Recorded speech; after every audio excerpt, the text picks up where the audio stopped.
So, now friends, in the last week we studied the class A push-pull power amplifier in the last period, where we have studied that class A push-pull power amplifier is an amplifier that amplifies the power level of the input signal, in which out of two transistors used, one transistor at a time pulls the current and other transistor pushes the current, and vice versa. That's why it is called as push-pull power amplifier. Its operating point is adjusted in the center of the load line. So that's why it belongs to class A power amplifier, and that adjustment is being done by using the voltage divider arrangement and the power supply VCC formed by R1, R2 and the VCC itself.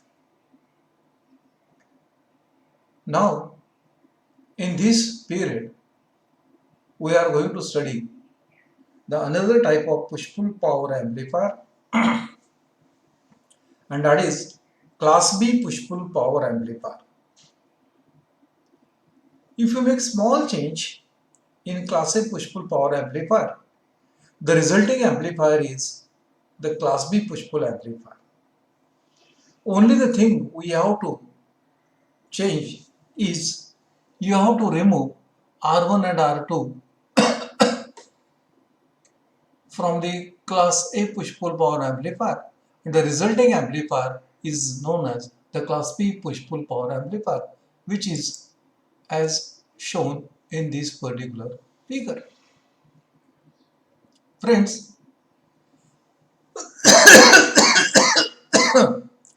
this is the circuit diagram of class B push-pull power amplifier.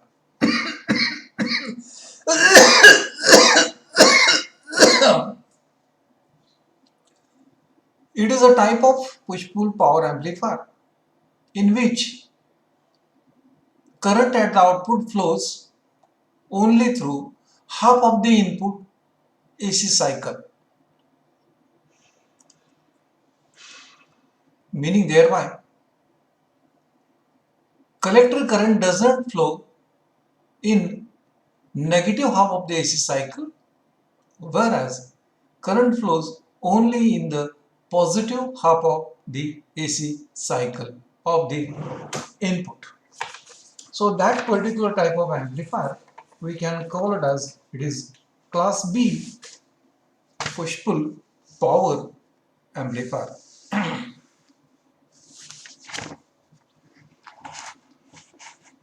So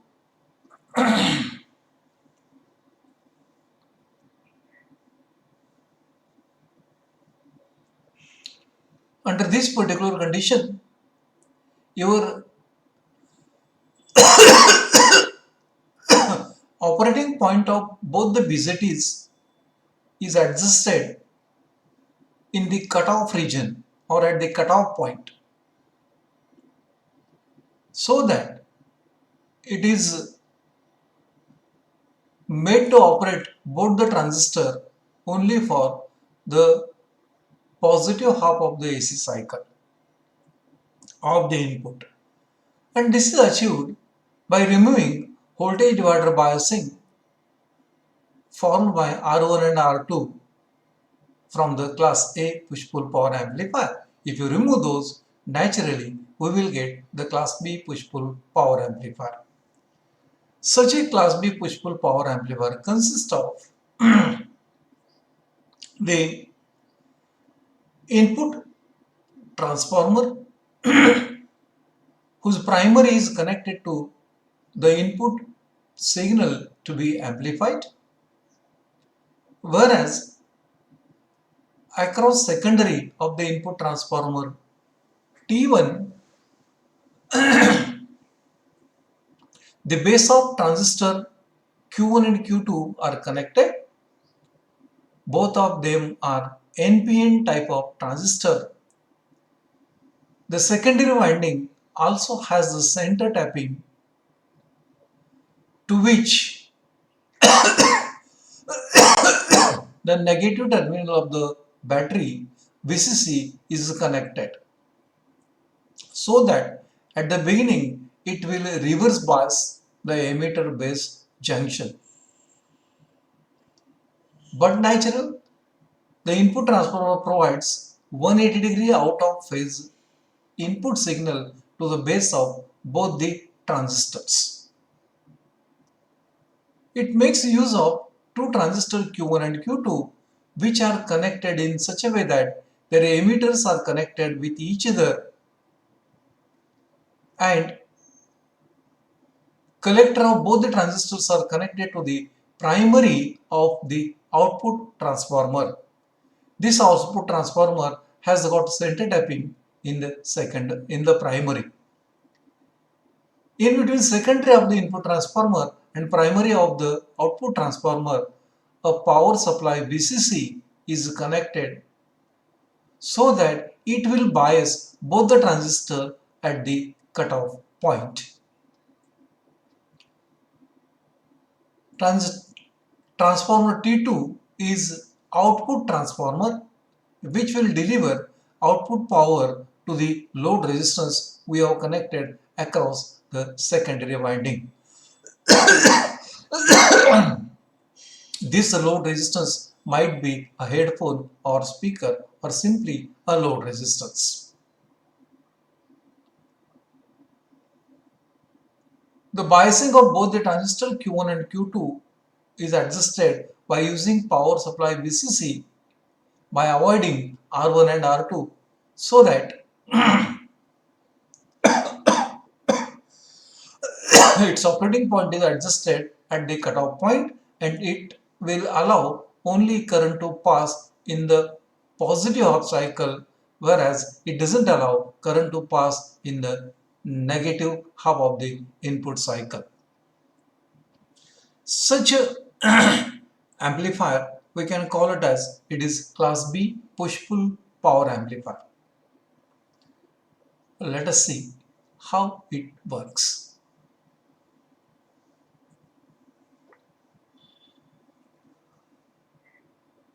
When input signal is applied to the primary winding of the input transformer, it provides 180-degree out of phase signal to the base of both the transistor.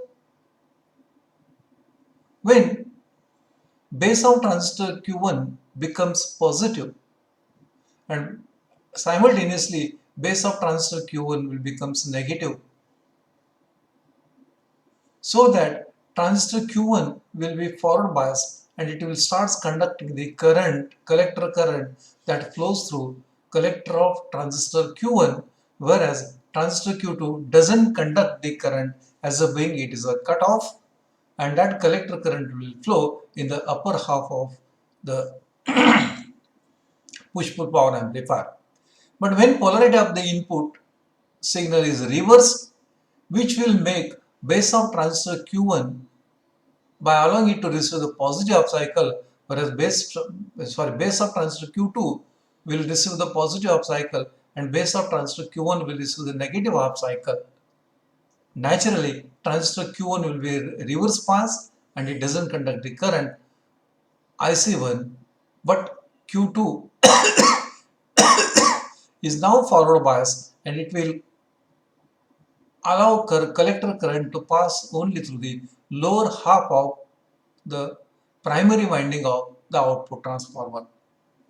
Thus, at a time, one transistor conducts the current when other transistor is off, and vice versa.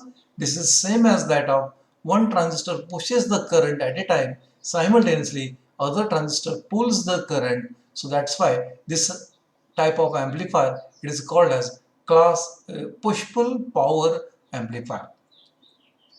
So current flowing through the primary winding of transformer is IC1 minus IC2, which will develop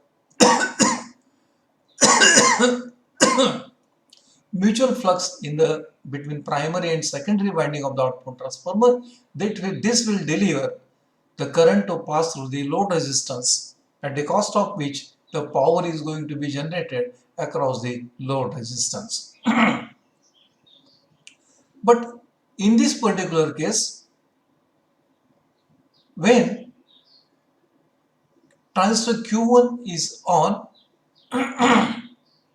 in positive half cycle, prior to turning off of that particular transistor, transistor Q2 will start conducting immediately. And in next cycle, prior to turning off of transistor Q2, transistor Q1 will be starts conducting. This will produce a kind of a distortion, and that distortion we can call it as it is a crossover distortion, which is represented here. So this is the conduction period of say transistor Q1, or whereas this here is transistor 2 off. But actually before completely turning off of transistor Q2, transistor T1,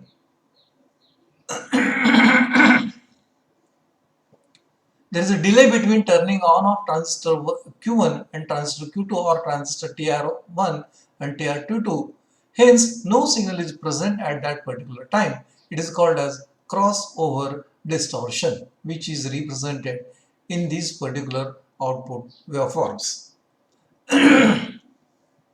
Hence, presence of crossover distortion in class B push-pull power amplifier is its disadvantage that we can consider. Friends,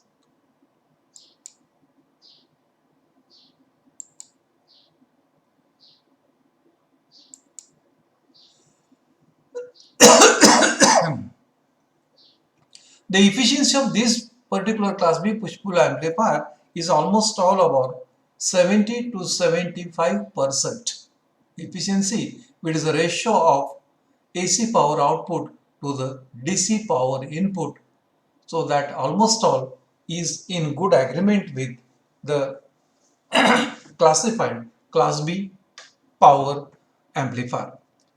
This crossover distortion, which is present in class B push-pull amplifier, is totally avoided by designing a class AB push-pull power amplifier. Friends, that's all about the class B push-pull power amplifier, which is to be remembered by you. Rest will see it in the next period.